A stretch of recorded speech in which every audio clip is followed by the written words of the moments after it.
So we're here at the Four Seasons in Hampshire and we are working on a shoot for Elegante Weddings by Michellej, and the theme for today's makeup, it's all about the winter feeling for the wedding shoot. So I want to make sure that Daisy, the model, and her makeup looks really, really nice and glowy and really natural, but also really defined.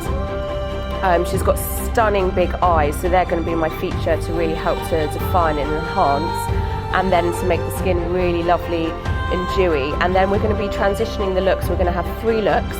So we're going to start off the first look by creating a really romantic rosebud lip, and then we're going to move on to a really fresh and coral lip, and then transition it for an evening look into a punchier, sort of almost like a berry toned lip to really tie in with the flowers as well, which has that sort of theme and undertone to it as well. Hope you guys enjoy the look. It's been really, really fun to create, and I'll see you soon.